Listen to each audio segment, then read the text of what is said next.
realizaremos una revisión del ABC de los espacios confinados, pero ahora con la incorporación de videos sobre el uso de los equipos. Entonces ustedes van a ver cómo es que se conectan, cómo es que ellos se trabajan, cómo es que sería la forma correcta de realizarlo. Al final realizaríamos un resumen de lo revisado y revisaríamos algunas fotografías de equipos instalados en la industria. Entonces, el objetivo de esta sesión es conocer de forma general los espacios confinados de la industria minera para también poder encontrar aquellos espacios confinados con algunas posibles soluciones y esto también con una variedad de soluciones, no solamente de ingreso y extracción, sino también con equipos de suministro de aire. En la parte de suministro de aire vamos a ver un poco lo de cómo elegir el respirador adecuado, esto tomando en cuenta el TLB, y también sugerencias de la parte de ventilación.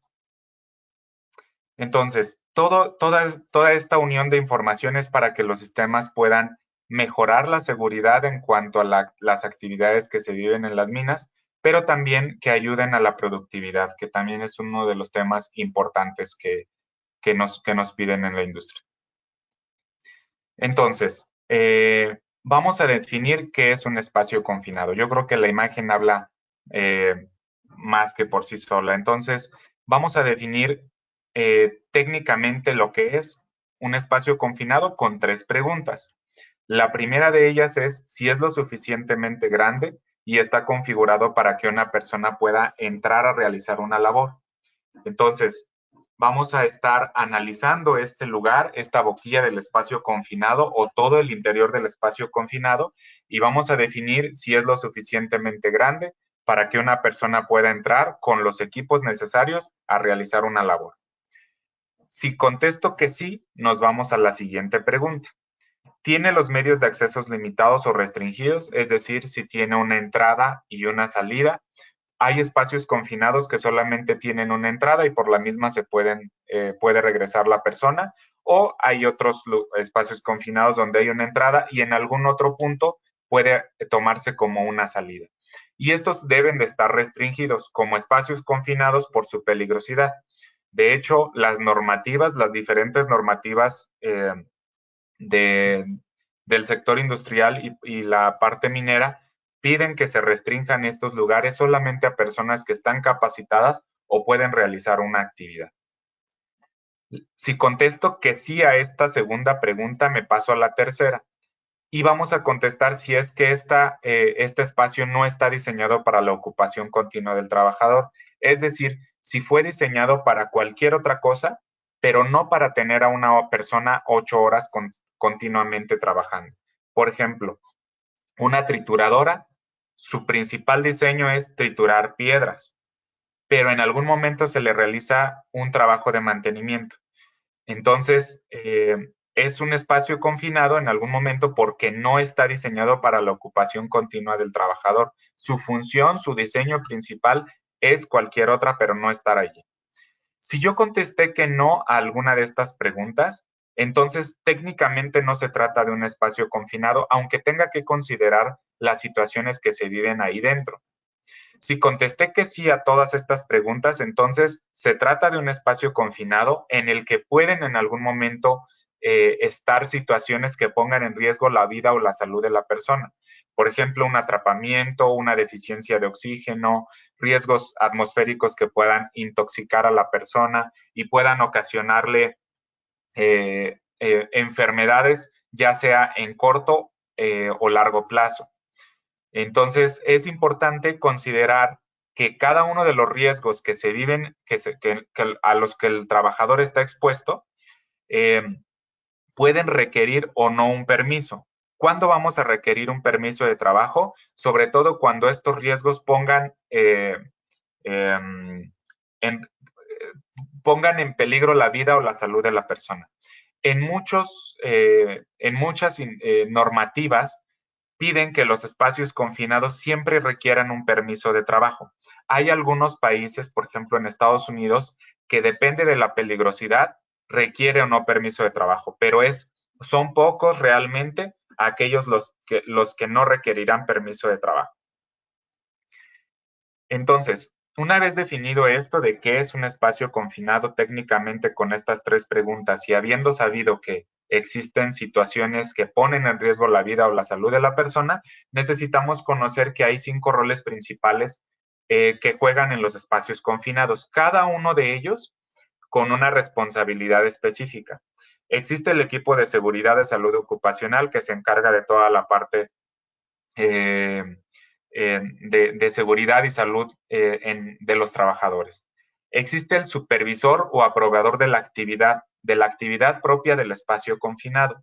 Esta persona va a firmar ese permiso de trabajo y va a ser responsable de lo que se vive allí. Por eso es que esta persona también tiene que estar enterada de todo lo que se está haciendo respecto a la planeación y el trabajo que hay en el espacio confinado, así como los planes de atención a emergencias. El asistente va a ser un trabajador que se encuentra fuera del espacio confinado y también es llamado vigía.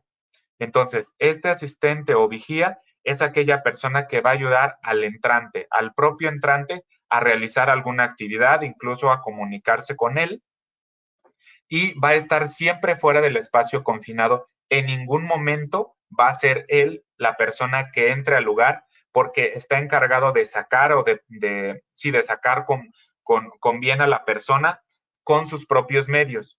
Hay otros equipos que pueden ingresar al espacio confinado, pero no es él. El asistente siempre se encuentra fuera del espacio confinado.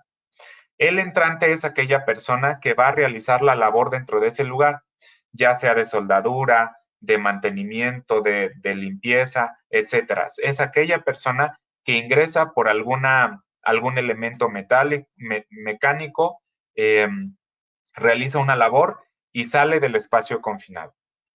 Y el equipo de respuesta de emergencia, que es aquel grupo de trabajo que ahí sí, en caso de que el entrante sufra alguna eventualidad, tenga alguna necesidad de ser rescatado, este equipo de respuesta de emergencia es quien va a entrar y va a realizar toda esta labor.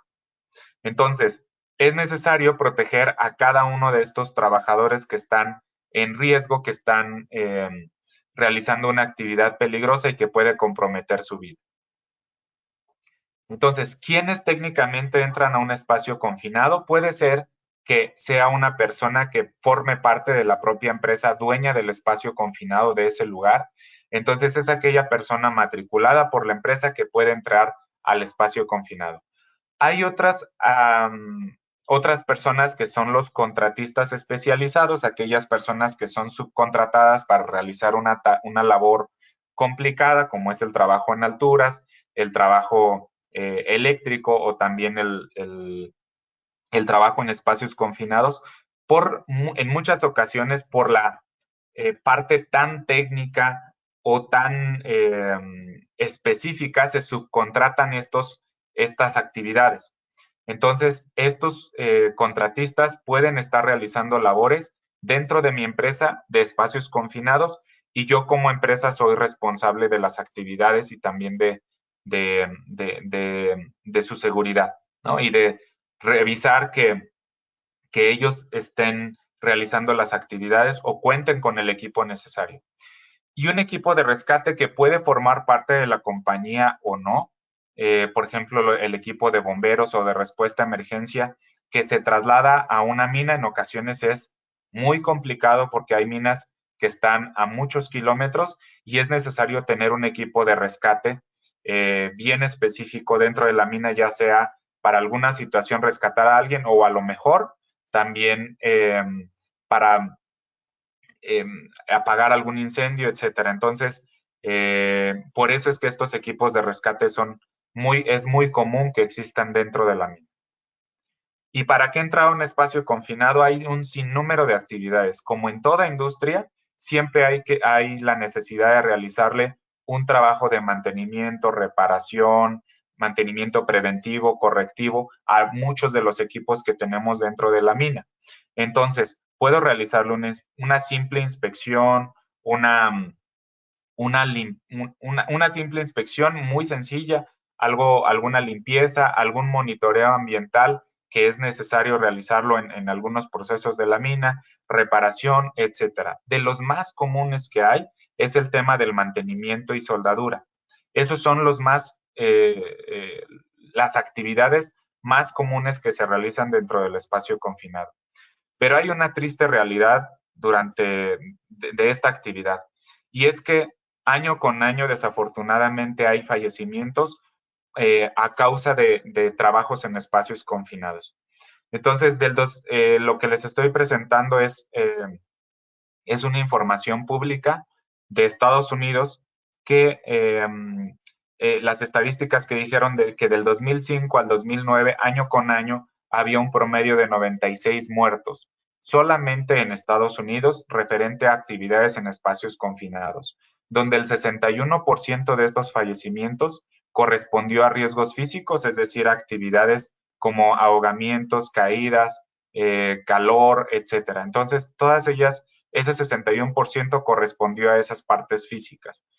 El 34% correspondió a riesgos atmosféricos, es decir, intoxicaciones, deficiencias de oxígenos, explosiones, etcétera. Entonces, por eso es que las actividades en los espacios confinados se dividen en riesgos físicos, riesgos atmosféricos y riesgos de configuración, por esta alta cantidad de fallecimientos y de poder especificar o poder agrupar en dónde se han vivido la mayor cantidad de fallecimientos o problemas dentro de la industria. Y pudiéramos estar pensando que la mayor cantidad de fallecimientos existen en los trabajadores que ingresan al espacio confinado. Sin embargo, desafortunadamente no son los más, los que otorgan el mayor número de fallecimientos, sino que los posibles rescatistas, aquellas personas que en un intento de ayudar se encontraron probablemente ante situaciones complicadas o de emergencia, que hizo que fueran los rescatistas aquellos que fallecieran, que se enfrentaran a estas situaciones, que probablemente no tuvieran el equipo de protección adecuado y desafortunadamente llegaron a este final. Entonces, es bien importante estar pensando que estos lugares en los espacios confinados, día con día, se realizan trabajos, es necesario realizarlos. Sin embargo, necesitamos continuar pensando en esta seguridad para ellos. Les mencionaba hace un momento que debido a estas estadísticas, los principales riesgos y peligros de los espacios confinados se dividen en tres: riesgos físicos, riesgos atmosféricos y peligros de configuración. Cuando hablamos de riesgos físicos, son aquellas situaciones, por ejemplo, riesgos de caídas de objetos, sumergimientos o hundimientos, electrocución, quemaduras, etcétera, etcétera. Estos son los más comunes. En el caso de riesgos atmosféricos, hay atmósferas que se llaman IDLH. IDLH significa Immediately Dangerous to Life or Health, o también lo conocemos como inmediatamente peligroso para la vida y para la salud. También llegamos a escuchar las siglas IPBS, que es exactamente lo mismo. Los riesgos atmosféricos también en minas y prácticamente en toda la industria, es muy común que haya un desplazamiento de oxígeno, y esto debido a los procesos de soldadura. Los humos de soldadura en algún momento llegan a desprender cierto contaminante que es más pesado que el oxígeno, por lo tanto lo va desplazando constantemente. Y eso con el paso del tiempo de esa actividad nos va ocasionando que estemos en un lugar bastante peligroso. ¿Por qué? Porque no tenemos la suficiente cantidad de oxígeno y puede estar realizando alguna afectación, varias afectaciones o incluso la muerte de la persona que está realizando esta actividad o de las personas que se encuentran dentro de este lugar.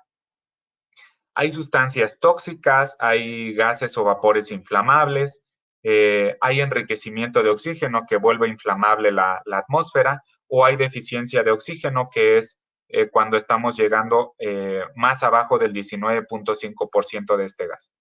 Respecto a los peligros de configuración, estos son que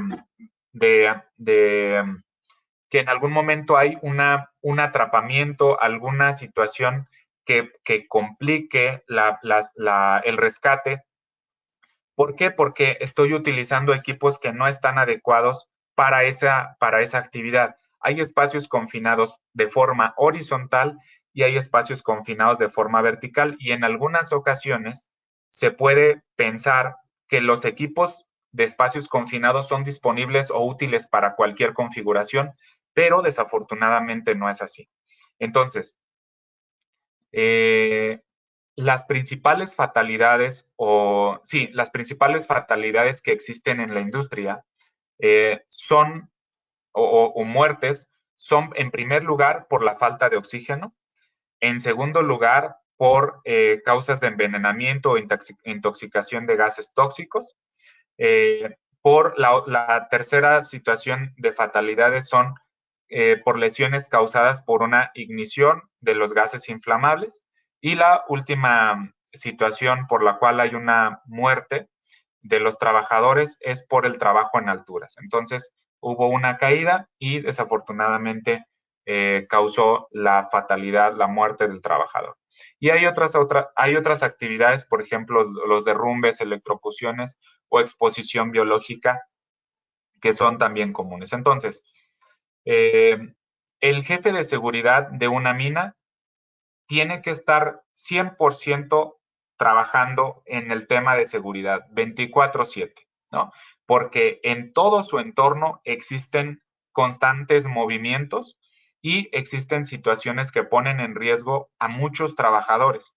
Entonces, su objetivo es que los trabajadores regresen sanos y salvos a casa en cada uno de los turnos que hay en la mina, ¿no? Sabemos que pueden existir 3 turnos y la mina no descansa, sino hay que estar realizando todas estas labores. Entonces, otro de los objetivos del jefe de seguridad es que cada trabajador sea responsable de su propia seguridad. Es una tarea muy compleja, pero a la vez muy enriquecedora, porque están trabajando sobre la seguridad de la persona, están llevando a salvo a las personas con sus familias. Entonces, muchas de las tareas que tiene el jefe de seguridad es ver que los trabajadores cumplan, también ver que no haya peligros potenciales en el sitio de trabajo que ocasione accidentes a corto, mediano o largo plazo, pero también es aquella persona que se dedica mucho al cumplimiento de las normas o de las regulaciones de cada país. Entonces, el mayor desafío es que hacer que la seguridad forme parte de la cultura de la persona y que cada una de las regulaciones estén siempre bien cumplidas y presentes en mi lugar de trabajo. Y esto no solamente es para temas de protección respiratoria o para temas auditivos. En realidad, como existen muchos trabajos y muchos riesgos en esta industria en específico, tiene que estar teniendo en cuenta todos los factores de protección para el trabajador, ya sea respiratorio, auditivo, visual, temas contra caídas a la cabeza, espacios confinados, entre muchas otras necesidades de protección. Entonces, de forma general, los procesos de mina, para empezar, la mina se puede dividir en 2 tipos, ¿no?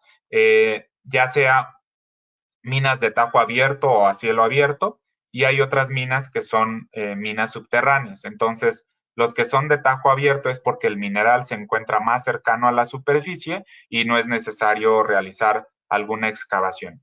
Entonces, dentro de esas minas de tajo abierto, y así como en las otras, necesitamos realizar un proceso de exploración del material, necesitamos ver que este material no impacte a la parte ambiental, se tienen que generar los permisos respectivos.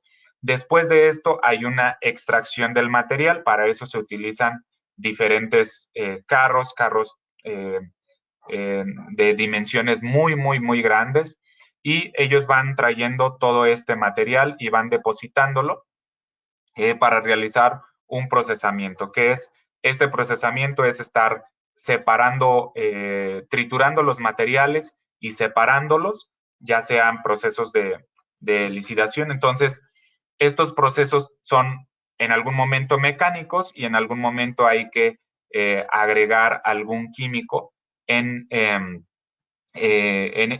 estos materiales que se van almacenando. Sin embargo, como en toda industria, y mencionaba hace un momento, hay un proceso de mantenimiento en los cuales hay que realizar un ingreso, realizar una limpieza, realizar algún proceso de soldadura dentro de todos los lugares que están en la mina, ¿no? Hay otro proceso de almacenamiento, pero también hay un proceso interno en la mina subterránea donde hay también que sacar todo ese mineral y pasarlo a los diferentes procesos. Entonces, cuando hay una construcción de la mina, en muchas ocasiones hay la necesidad de construir estos tanques, hay la necesidad de construir todas estas tolvas o bandas transportadoras, en donde implica que yo puedo estar en algún momento presente en un espacio confinado porque me encuentro dentro de un lugar que está diseñado para otra cosa. Y puedo estar en algún lugar en el que sí puedo ingresar, que tiene medios de accesos limitados o restringidos, que no está diseñado para la ocupación continua del trabajador y necesito realizar la construcción de este lugar. Entonces, hay peligros que se encuentran siempre presentes, como de ruido, riesgos también químicos, de caídas, etcétera. Entonces, esos peligros ocasionan una consecuencia, ya sea de hipoacusia, ya sea de situaciones de enfermedades pulmonares, y necesito estar con el equipo de protección adecuado. Entonces, eso se puede vivir también en minas de cielo abierto, superficiales, con las mismas situaciones. En el caso de las minas subterráneas, de la misma manera, hay trituradoras dentro de la mina que hacen que en algún momento tenga que parar la actividad de esa trituradora, cambiar algunos empaques, realizarle mantenimientos, soldaduras, etcétera. Y en ese momento yo también estoy expuesto a estas situaciones, ¿no? Definitivamente cuando estoy realizando esta actividad también tengo que protegerme para la parte respiratoria, para la parte auditiva, la parte visual, todas estas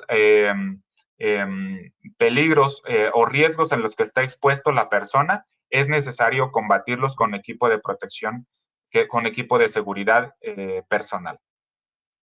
Entonces, ¿cuáles son aquellas actividades en los cuales puede estar presente un espacio confinado muy fácil de identificar? Es en el tema de trituración y molienda.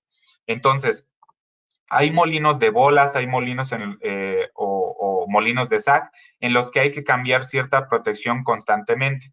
Entonces, en estos molinos en algún momento hay que detener la actividad, siempre detenerla y entrar a realizar estos procedimientos. También hay otra actividad que es en espacios confinados y es muy común, es en las tolvas.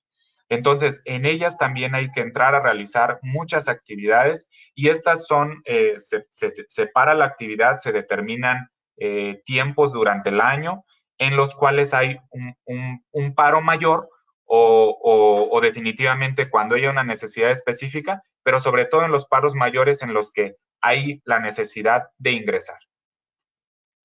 Entonces, vemos justo en la imagen de aquí abajo donde está un vigía y una persona. Voy a realizar un zoom de esta imagen. Vemos aquí un tanque donde está una persona y va a ingresar a este tanque a través de un equipo de espacios confinados de ingreso y extracción. Entonces, este es un claro ejemplo de cómo están la necesidad. Es muy común también que dentro de las minas, depende de la mina, ya sea si es de oro o de plata, por poner un ejemplo, se utiliza cianuro de sodio. Entonces, en este proceso, pues hay que ventilar muy bien antes de ingresar a realizar alguna labor, pero en ocasiones, a pesar de este tema de ventilación, es necesario ingresar con equipos de respiración autónoma por las características de estos gases. Entonces, en algún momento hay que realizar el almacenamiento y transporte de los minerales. Y también hay actividades de mantenimiento de los equipos en los cuales, de lo que estoy utilizando, en los cuales incluso una llanta en la cual yo le pueda estar realizando la labor, es necesario contar con ciertas medidas de seguridad porque son de grandes dimensiones, diseñadas para cualquier otra cosa menos para tener a una persona allí. Hay muchas actividades que se le tiene que hacer y riesgos a los cuales está expuesto la persona. Entonces, muchas de las situaciones son trabajos en alturas, definitivamente, y hay que necesitar equipo especial, pero también hay actividades que forman parte de los temas de espacios confinados. Entonces, bandas transportadoras, también estas bandas transportadoras en muchos momentos hay que darle mantenimiento. Se va transportando el material dependiendo del tamaño y en ocasiones pues hay que darles mantenimiento. Entonces, es bien importante contar con los equipos necesarios. De forma más visual, muchos tanques, silos, registros, cisternas, son estos lugares que por la peligrosidad necesitan un permiso de trabajo siempre. Hay otros lugares, ejemplos de tanques de almacenamiento, cisternas, aires acondicionados, en los que es necesario en algún momento entrar y entrar con la protección adecuada. Entonces, estos son ejemplos, digamos, fáciles de identificar. Vemos, los vemos a simple vista inofensivos, pero en realidad es muy necesario contar con el equipo de protección adecuado por la peligrosidad y sobre todo por el número de muertes que han habido en estos lugares, ¿no? Pasando al tema de normativa, las diferentes, los países y las diferentes industrias han estado muy enfocadas en cumplir las normativas que se rigen, ¿no? Y hay normativas oficiales, es decir, que todos los países que un país completo debería de cumplir, y hay normativas específicas. Entonces, OSHA, por su parte, en 1910-146 define los permisos de trabajos en espacios confinados. ANSI también hace lo propio en los requerimientos de seguridad para espacios confinados, así como el Instituto de Salud Pública de Chile, la norma oficial mexicana en la norma 033 de la Secretaría del Trabajo y Previsión Social, la norma argentina IRAM 3625, pero también MSHA tiene ciertos apartados sobre los temas de espacios confinados. Para mencionarles un ejemplo, en la norma 033 define dos tipos de espacios confinados. La norma de México define dos tipos de espacios confinados, un tipo 1 y un tipo 2. El tipo 1 es aquel que no tiene riesgos complicados para la vida o la salud de la persona, porque sus concentraciones de oxígeno se encuentran adecuadas entre un 19.5 y 23.5%, o porque las características de inflamabilidad del contaminante se encuentran menos del 10%, o porque la toxicidad se encuentra a menos de la mitad del valor límite de acción del contaminante.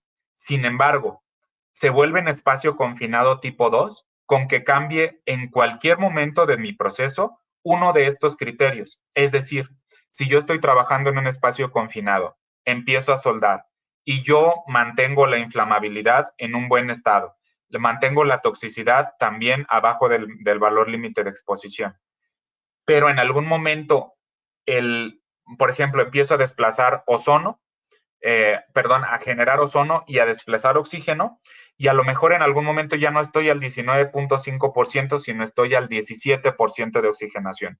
En ese momento mi espacio confinado se vuelve en tipo 2 y es cuando las necesidades de la norma me dice que debo de dotar a los trabajadores de equipo de protección específico cuando me encuentre ante este tipo de espacios confinados del tipo 2.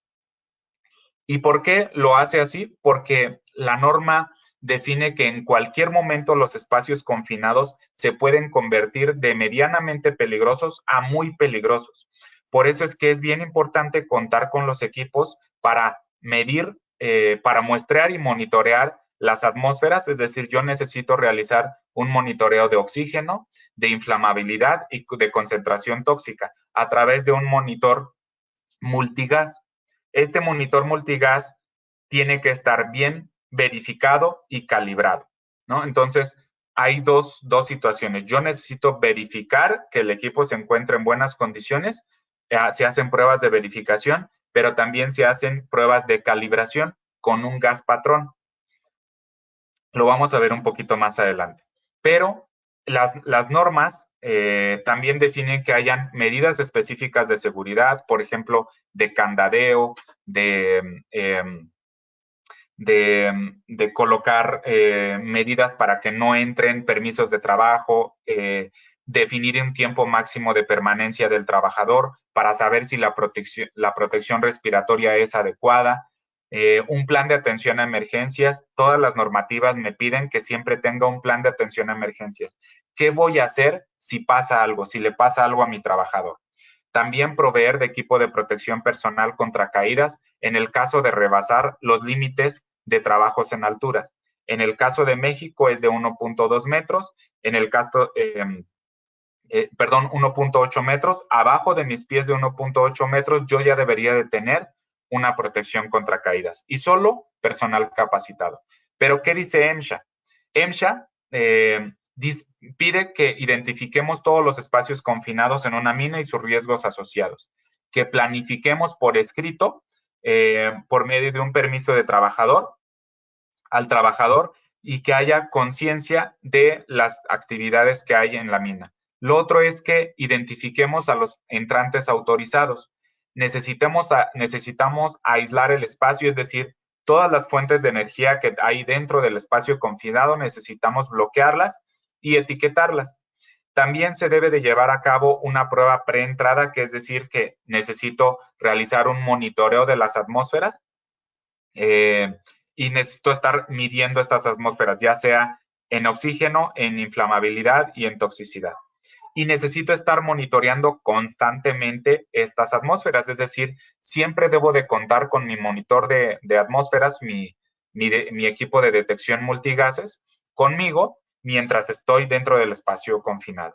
No entrar cuando las atmósferas se encuentran al 19.5%, abajo del 19.5%, necesito asignar a un asistente que es al vigía y necesito realizar una situación de evitar que se entre a un espacio confinado cuando no se saben las condiciones atmosféricas. Es decir, si yo sé que una persona está en peligro, lo primero que necesitaría saber es qué condiciones atmosféricas hay antes de entrar, porque en muchas ocasiones hay condiciones de explosividad y lo mínimo que se requiere es que se meta una persona y haya un accidente todavía peor.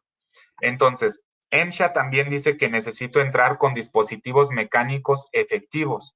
También dice que necesito estar entrando a dichas áreas con equipos, por ejemplo, andamios, plataformas, escaleras, que hagan juego con estos equipos mecánicos.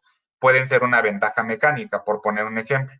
Entonces, también dice que los mineros deben de entrar con equipos de seguridad, por ejemplo, un arnés de cuerpo completo, y estos deben de estar abrochados a su línea de vida. Ajustar la línea de vida para que ésta se mantenga en una buena posición. Realizar también protección respiratoria adecuada que sea eficaz contra los contaminantes que estoy teniendo y así sucesivamente en términos de concentraciones mínimas del oxígeno. Si se dan cuenta, estas consideraciones de la normativa son muy similares a las que pide la norma oficial mexicana, pero también les aseguro que son muy similares a las que pide el Instituto de Salud Pública de Chile, o en el caso de Irán en Argentina también son muy comunes. Y estas normativas van tomando también como base otras normativas internacionales. Por ejemplo, en el caso de Estados Unidos, siempre se toma como referencia lo que ya se ha venido trabajando en años anteriores. Y OSHA siempre es una referencia. Entonces, una sugerencia que nosotros les hacemos normalmente es que si tenemos duda de si estamos trabajando en un espacio confinado o no, lo mejor es que lo tratemos como espacios confinados para que nos permita preparar ante una contingencia en el peor de los casos. Entonces, si tengo duda de si es un espacio confinado o no, mejor lo trato como un espacio confinado. Y otra sugerencia que damos es que procuremos realizar algunos simulacros seguros, pero con todos los involucrados. De esa manera nos empezamos a dar cuenta si hay alguna necesidad específica mientras estoy realizando la actividad. Siempre hay algo que mejorar, siempre hay algo que tomar en cuenta y lo mejor es que nos preparemos para antes, dentro de mi planeación, antes de recibir alguna situación complicada. Entonces, hay 4 etapas críticas en las que se define el espacio confinado. Lo primero es la planeación, que es cuando voy a robustecer toda esa información que necesito del espacio confinado para, previo a entrar, mi permiso de trabajo, el estudio médico de las personas que van a estar realizando la actividad, la capacitación de todos los elementos que va a estar utilizando la persona, mi plan de atención a emergencias, qué equipos voy a utilizar, los detectores de atmósfera bien calibrados, mi equipo de ventilación, etcétera, etcétera. Eso es dentro de mi planeación. Yo todavía no ingreso al espacio confinado. Luego hay que considerar el acceso.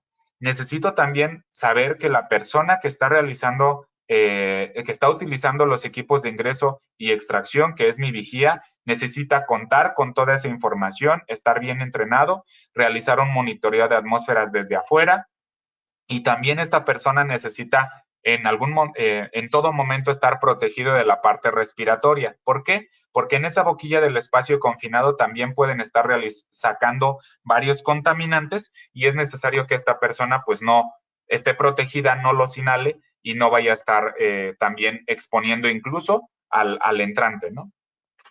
Se han dado casos, por poner un ejemplo, se han dado casos de personas de vigías que han resultado desmayados. En el proceso no han podido continuar o sacar a la persona entrante porque se desmayaron, no tenían la protección respiratoria adecuada. Entonces, es importante considerar también esta protección respiratoria y no solo respiratoria, sino protección en general para el vigía que se encuentra en el exterior.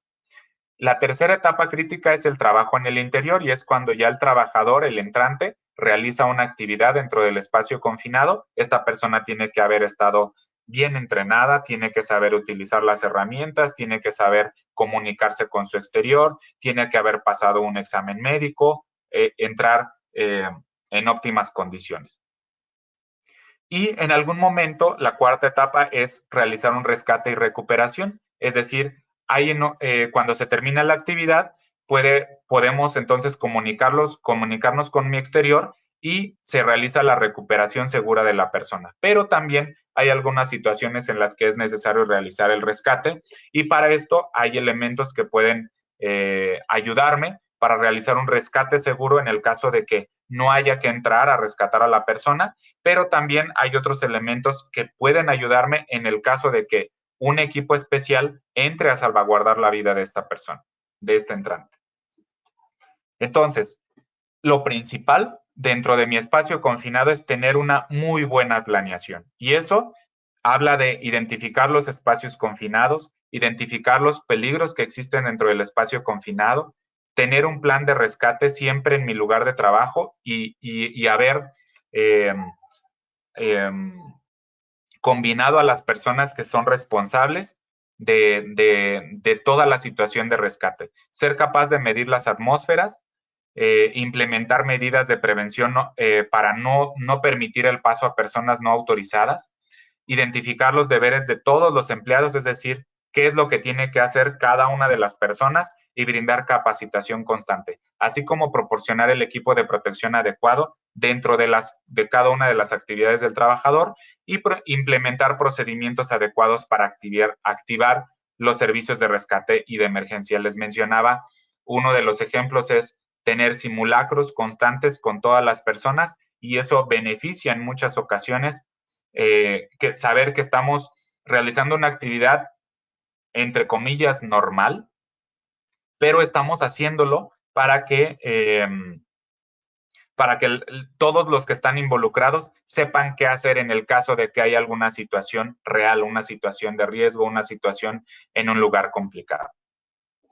Ahora vamos a ver el ABC de espacios confinados. ¿Y por qué ABC de espacios confinados?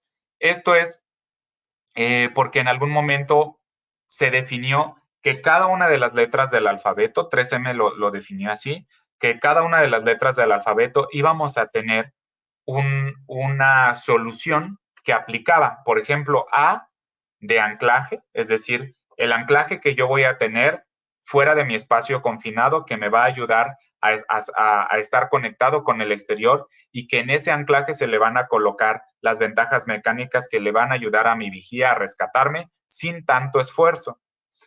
B de buen soporte o de buen arnés, C de conexión, D de detección, E de entrenamiento, F de full protection, G de global product support. Cada una de las letras del alfabeto corresponde a una solución. Y si yo estoy entrando a un espacio confinado, necesitaría evaluar como mínimo cada una de estas soluciones.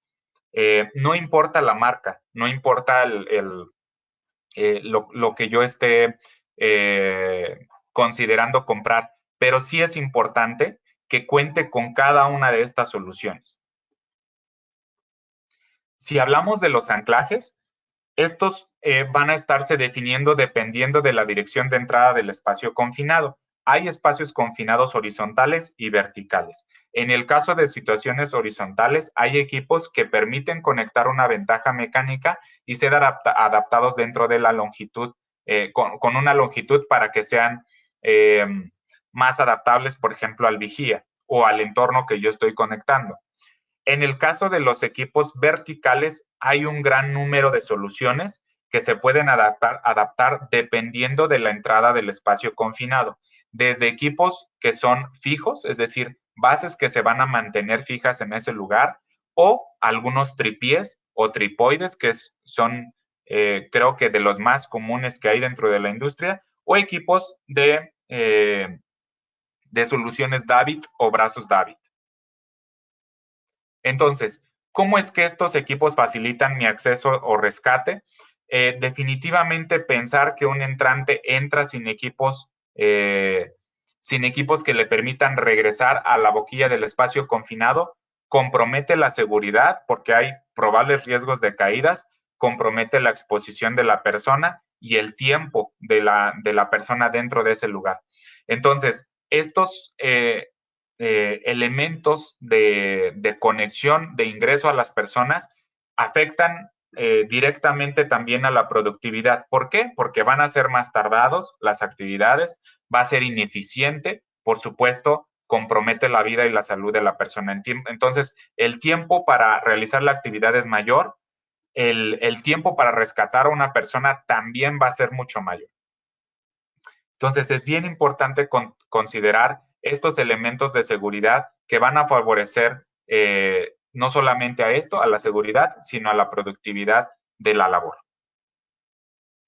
Y hablando de los equipos de entradas horizontales, hay una solución que se llama pole hoist, en donde necesitas un punto de anclaje en el cual se va a conectar el equipo y a este equipo se le va a conectar una ventaja mecánica. Y voy a estar adaptando las longitudes, ya sea que va desde la base o la longitud del poste. Lo vamos a ver en un momento más, ya en los videos. Entonces, hay anclajes que se pueden adaptar a la boquilla del espacio confinado. Yo sé perfectamente que la entrada va a ser horizontal y mi regreso va a ser horizontal. Por lo tanto, voy a utilizar este tipo de soluciones. Si ven, está conectado de dos formas en estas dos imágenes. Una de la base del pole hoist está en la parte de abajo de este piso y en la otra imagen está conectado arriba de un pequeño andamio y con esto podemos ver que es adaptable en cuanto a configuración. Ahora, el pole hoist va a modificar su longitud, va a modificar la angularidad del cable, es decir, del movimiento que va a estar teniendo, la altura y el ángulo de trabajo del cable del mismo equipo. Vamos a ver cómo se realiza el proceso de armado. Entonces, en el proceso de armado del equipo, lo que tenemos es que vamos a quitar unos pernos.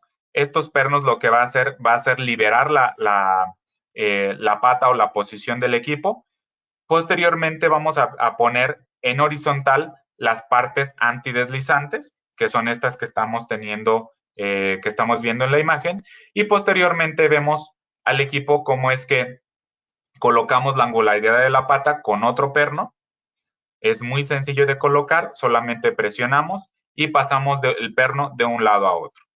Una vez que tenemos ya esa posición, lo siguiente es colocarlo en mi punto de anclaje. Entonces, ahí lo que tenemos colocado es un mosquetón que va a estar colocado a este punto de anclaje preparado para el pole hoist. Así de sencillo, en menos de un minuto, yo pude conectar el equipo y ahora lo siguiente es adaptarlo a mi necesidad, es decir, ahí modifico la longitud del brazo y ahora lo que voy a hacer es modificar la altura. ¿La altura para qué? Porque va a adaptarse a la altura del trabajador que va a estar utilizándolo, es decir, del vigía, ¿sí? Entonces, ahí lo que yo voy a hacer es identificar el orificio donde voy a pasar el perno y que va a estar adaptado a la altura del vigía. Ahora, vamos a hablar de equipos de ingreso vertical y esto es a través de los brazos David.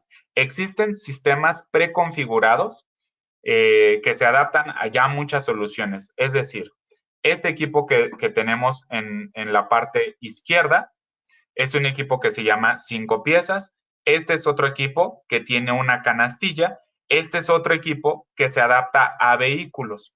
Vamos a ver cómo es que tienen ciertas similitudes, pero dependiendo de la entrada del espacio confinado es como yo voy a ir eligiendo las soluciones. Lo primero que debo de elegir es el alcance.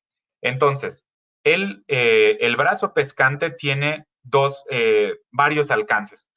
Hay alcances cortos, es decir, mi necesidad se encuentra en este punto, por lo tanto, mi pescante que se encuentra que se encuentra aquí marcándolo, es un alcance corto, es decir, yo no tengo la necesidad de que mi pescante se encuentre hasta este punto, como en el caso de este ejemplo del espacio confinado, donde entro a un tanque y ahora sí, la entrada del espacio confinado se encuentra hasta este punto, sin embargo, la base se encuentra alejada.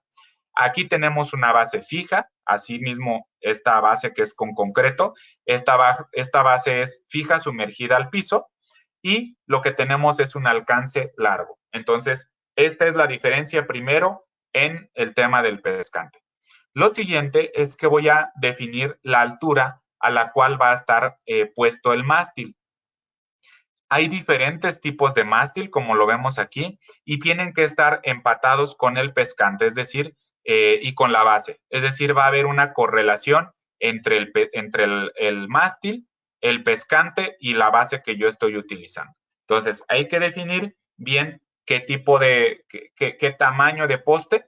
Ya existe una tabla donde hay las comparativas, es decir, las soluciones, y para qué poste es determinado pescante. Entonces, eso ya existe, ya está previamente seleccionado. Lo siguiente es que voy a tener diferentes tipos de bases. Estas bases son, un segundo. Estas bases son fijas de dos materiales, ya sea de acero zincado o acero inoxidable. Y van a estar acorde a mi necesidad. Entonces, yo tengo estas bases, yo voy a estar viendo en dónde son mejores para ubicar dentro de mi trabajo, dependiendo también de la industria. Ahí vemos los tipos de tamaños de postes y también vemos los tipos de soluciones de bases que existen. Entonces, la industria, por ejemplo, de alimentos y bebidas necesita siempre acero inoxidable, por ponerles un ejemplo. Pero hay algunas otras bases que se adaptan ya sea a concreto, son abrazaderas de concreto, otras que son manhole, que son collares que se adaptan a boquillas, por ejemplo, de carros tanques, otros que son anclajes de vehículos que son muy comunes en la industria minera, otros son son carros móviles con contrapesos, es decir, se le colocan pesos en esta posición, o bases en H, o también canastillas de montacargas. Viendo justo el anclaje de vehículos, que es una de las soluciones muy comunes en la industria minera. ¿Por qué? porque los vehículos con los que yo voy a estar entrando a los espacios confinados en su anclaje, yo puedo estarle colocando justo esta base, ¿no? Entonces, yo coloco el poste y siguiente coloco el pescante. Y entonces, yo con mi vehículo, yo puedo estar justo en este lugar donde yo más lo necesito. A lo mejor yo no tengo la posibilidad de poner una base fija en el piso, pero con esto yo tengo mi anclaje que va conectado al vehículo y le coloco las ventajas mecánicas según las necesite. Esto es una de las soluciones de las más comunes dentro de la industria minera. Entonces, los anclajes lo vamos a definir en tres: pescante, el mástil con las soluciones de ventajas mecánicas y las bases en H o bases fijas, dependiendo de la necesidad. Ahora en este video lo que vamos a ver es el armado del equipo, del equipo 5 piezas, que es una base en H, y lo que va a hacer mi compañero es justo poner una de las patas en la base en H. Entonces, lo coloca un perno, solo ingresa una de las patas, ahora va a ingresar la otra para colocar el siguiente perno. Lo va a colocar a la misma medida, es decir, identificando cuál es la distancia en este punto y en este otro punto. Entonces, una vez que coloca los dos pernos, lo siguiente que va a hacer es colocar el poste. Entonces, solamente lo ingresa. Y lo siguiente que va a hacer es colocar el pescante. Entonces, con eso, en prácticamente un minuto, literal, tenemos un equipo 5 piezas instalado. Lo siguiente que vamos a ver es cómo es que este equipo se tiene que nivelar, algo que desafortunadamente no existe en un tripié y que en ocasiones esa desnivelación ocasiona situaciones complicadas para el trabajador, ¿no? El hecho de que yo no tenga un tripié alineado hace que haya muchos trabajadores alrededor, hace que el mismo tripié pueda voltearse y comprometer el trabajo que se está realizando dentro del interior. Siempre un tripié debe de instalarse en una base plana y esta base no se debe de mover. Sin embargo, en ocasiones hay lugares en los que pues no es fácil tener una base fija, una parte plana. Entonces, lo que vamos a hacer ahora es identificar justo que en el equipo 5 piezas existe una burbuja, un nivel en la cual vemos justo la burbuja que está fuera del centro. Entonces, lo que va a hacer mi compañero es justo realizar este movimiento en cada una de las patas. Primero las ajusta la base en H, ya sea del poste o las patas que se encuentran en cada uno de los costados. Y lo siguiente que va a hacer ajustar cada una de las patas. Entonces, con estos movimientos tenemos un tornillo sin fin y lo que va a estar haciendo es, va a estar subiendo o bajando estas patas. Están puestas a propósito para que nosotros veamos cómo es que se va a estar llegando a una posición en la cual va a estar completamente nivelado el equipo. Entonces vemos cómo es que mi compañero le faltó de la otra posición. Se veía a simple vista que todavía le faltaba subir un poco esta posición y ahora vamos a acercarnos y vamos a ver que el círculo se encuentra, la burbuja se encuentra justamente en el centro. Entonces, esa es una de las bondades que puedes tener con este equipo que se adapta perfectamente a esta necesidad. Y entonces es un equipo, como vimos, que es ligero, la persona lo instala sin mayor problemas, es un equipo modular que puede estar desinstalado e instalado dependiendo de la actividad que voy a realizar, pero también que hace que el trabajador, el vigía, no esté tan en contacto con la entrada del espacio confinado, sino que vemos ahí que es un sistema que gira para poder sacar al vigía al entrante de esa situación. Es muy común y muy útil utilizar un tripié. Sin embargo, los tripiés tienen ciertas limitantes. La principal de ellas es que deben de conservar un equilibrio y en ocasiones no es tan fácil. Lo otro es que entrar a un espacio confinado utilizando un tripié también se vuelve de alguna manera complicado porque la base del tripié en ocasiones no es tan amplia como la boquilla del propio espacio confinado. Entonces, en ocasiones, colocar cada una de las tres patas en la boquilla del espacio confinado no es suficiente, no hay espacio suficiente. Entonces, puede quedar una pata casi volada y comprometer la seguridad o la salud de la persona. Independientemente de que estos tripiés en ocasiones son de mucho peso. Ahora vamos a hablar del soporte corporal y antes de pasarnos directamente a los arneses, quiero tomar unos minutos para platicar del sistema primario y el sistema secundario. El sistema primario es aquel que por sus características evita una caída, es decir, es la conexión que yo voy a tener a algún punto y que esa conexión va a ayudar a que yo no llegue a tener una caída, no llegue al piso. Ese sistema primario puede ser incluso mis manos, mis pies y mi equilibrio, o puede ser cualquier otro elemento en el cual yo voy a estar conectado. Si llegase a fallar este sistema primario, debería de haber un sistema secundario que justo haga lo mismo, evitar que yo tenga una caída. Entonces, vamos a ver en la imagen, en el número 1 es mi sistema primario y en el número 2 es mi sistema secundario.